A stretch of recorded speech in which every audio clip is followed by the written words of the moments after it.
Les métadonnées sont des informations supplémentaires qui peuvent être ajoutées aux pages web pour fournir des informations aux moteurs de recherche et aux utilisateurs. Alors, ces métadonnées peuvent être utilisées pour améliorer les référencements, cela veut dire les SEO, fournir des informations sur les contenus de la page ou même personnaliser l'apparence de la page dans les résultats des recherches.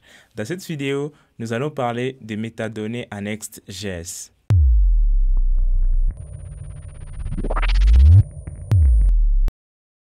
Next.js possède une API metadata qui permet au fait de définir les métadonnées de notre page.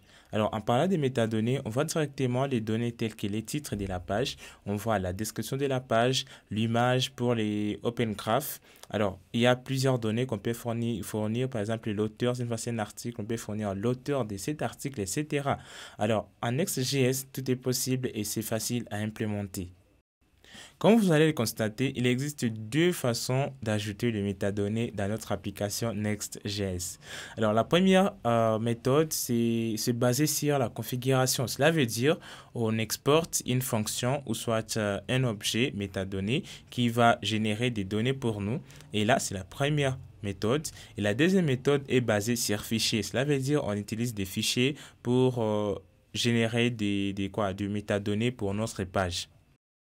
Alors, sans pour tarder, nous allons commencer par la partie pratique pour voir ça réellement.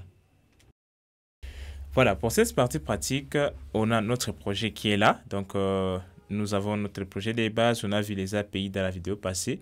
Alors, je vais devoir lancer mon serveur. Donc, je vais d'abord copier ça. Je vais supprimer. Voilà. Je vais alors faire npm run dev. Ok, une fois que je termine, je dois aussi lancer le serveur JSON Server pour que ça puisse marcher. Vous vous souvenez, nous sommes en train d'utiliser JSON Server pour générer des données.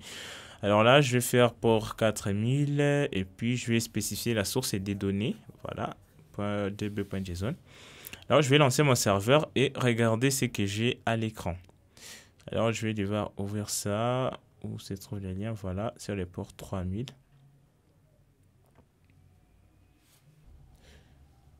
Alors, voilà, c'est ce qu'on a fait la fois passée, les API, les différentes cartes, etc. C'est là où se trouve notre application pour le moment. Ce sont juste des bases. Alors, voilà, on peut accéder sur un seul article, on peut lire, etc. Et c'est ce que nous allons faire. Alors, nous allons apprendre pour ces cours comment alors jouer avec les métadonnées. Par exemple, pour les titres, regardez, les titres n'est pas en train de changer, c'est déjà un souci. Donc, nous allons ici sur la documentation officielle. Vous pouvez vous rendre là-bas pour les métadatas. Alors, c'est là qu'on vous explique qu'il y a premièrement les statiques métadatas. Donc, ce sont des données statiques. Par exemple, je vais modifier. Alors, je vais vous demander de vous rendre dans layout.tsx. Alors, regardez directement, juste au début, il y a l'objet export cons metadata qui est exporté. Alors, cet objet-là, c'est là qui génère les textes que vous êtes en train de voir dans les titres là. Donc, le titre là que vous voyez, ça vient de là. Des layouts. Alors, je vais simplement modifier ça pour vous montrer à quoi ça ressemble. C'est que ça, c'est l'API de Next.js qu'on utilise pour générer des métadonnées.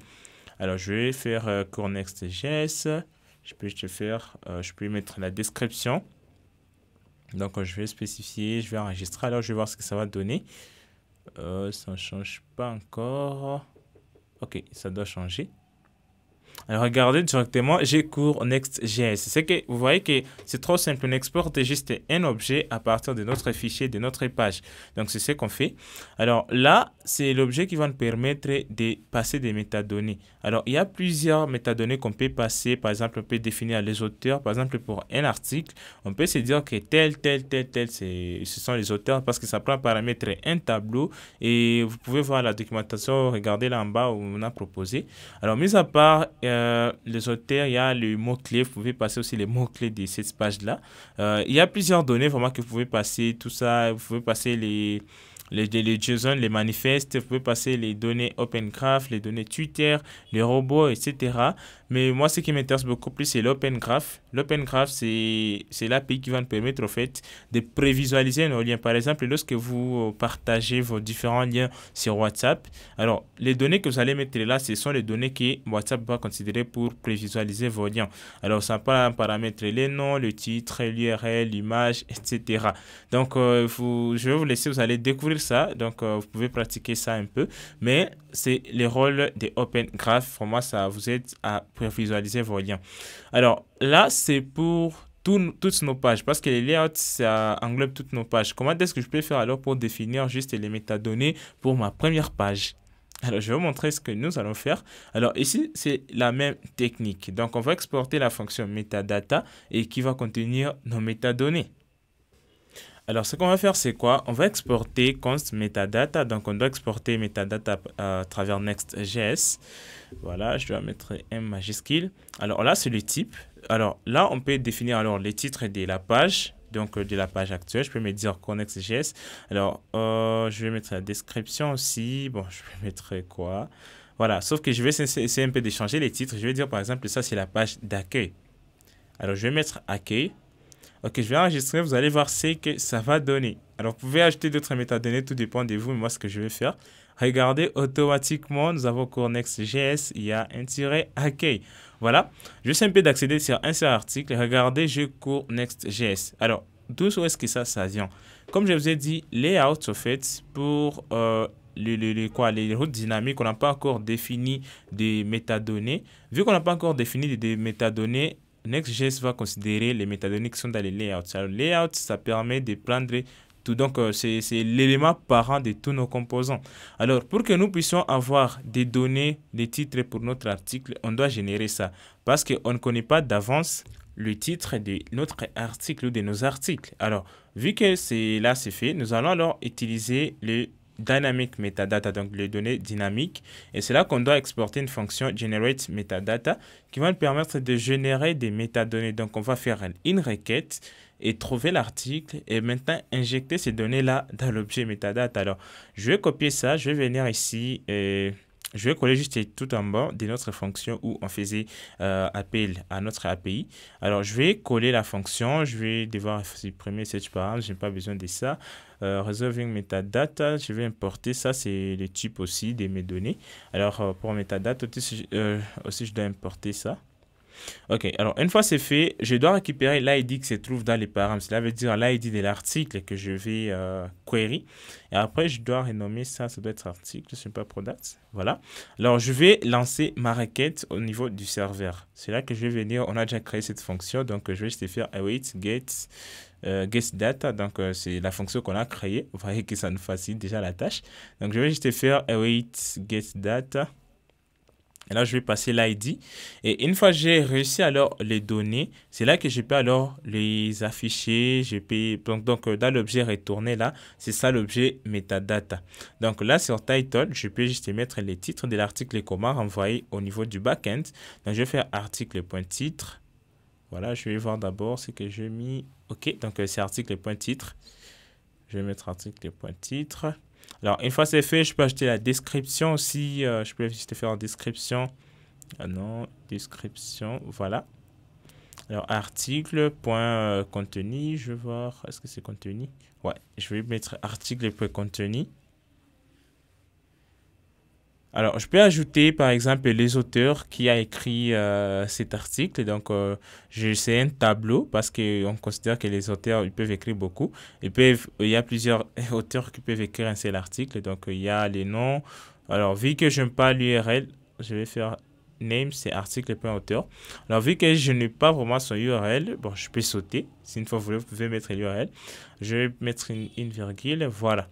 Alors, là, nous venons de définir déjà nos métadonnées par défaut, donc qui seront générées. Alors, vous pouvez ajouter aussi l'image pour l'Open Graph. Donc, lorsque vous allez partager votre lien, l'image qui sera affichée.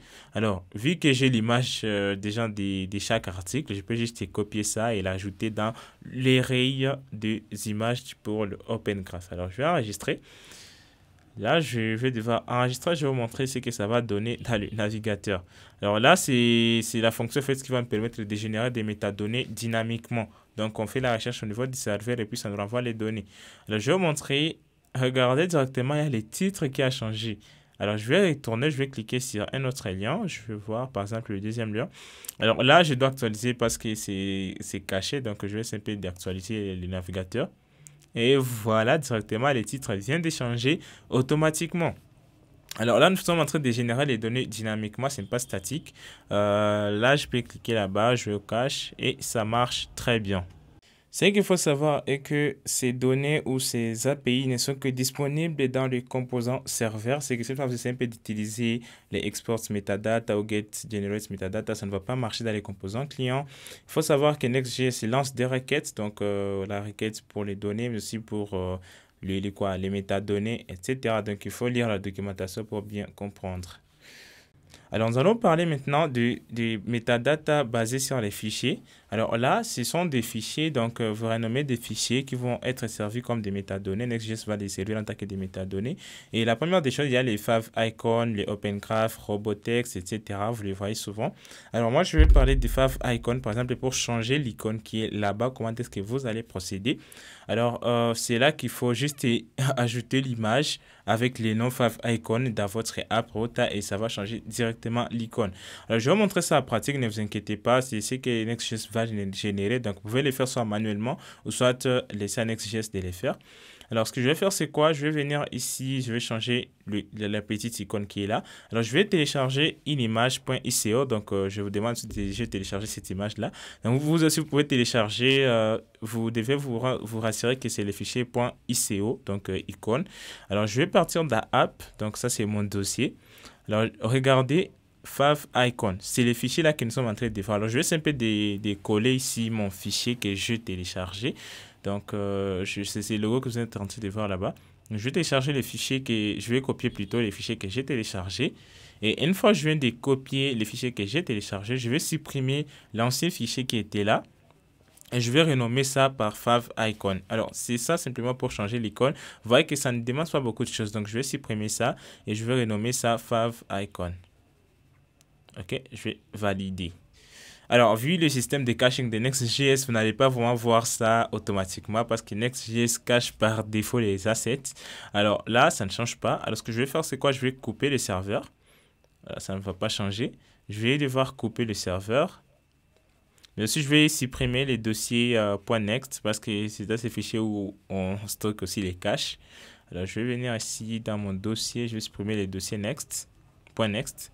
Voilà, une fois supprimé, je vais alors encore lancer mon serveur. Donc, je vais venir là-bas et je vais lancer mon serveur. Là, ça doit marcher. On doit voir la nouvelle icône qui doit apparaître de notre application. Alors, ça, c'est pour montrer comment c'est facile de faire ou d'acheter du metadata à Next.js. Je vous laisse découvrir ça. Alors, je vais devoir ouvrir le serveur. Je vais lancer ça. Alors, je vais essayer un peu de patienter un peu. Je vais voir ce que ça va donner. Ok, regardez, automatiquement, l'icône vient de changer. C'est que ça, on a fait des métadonnées juste à partir d'un fichier. On n'a pas écrit des codes, mais juste un fichier. Voilà, donc il y a plusieurs notions, favicon. Vous pouvez voir, vous pouvez vous documenter pour découvrir tout cela en pratique. Et voilà, très chers développeurs, on vient de voir les métadonnées en Next.js.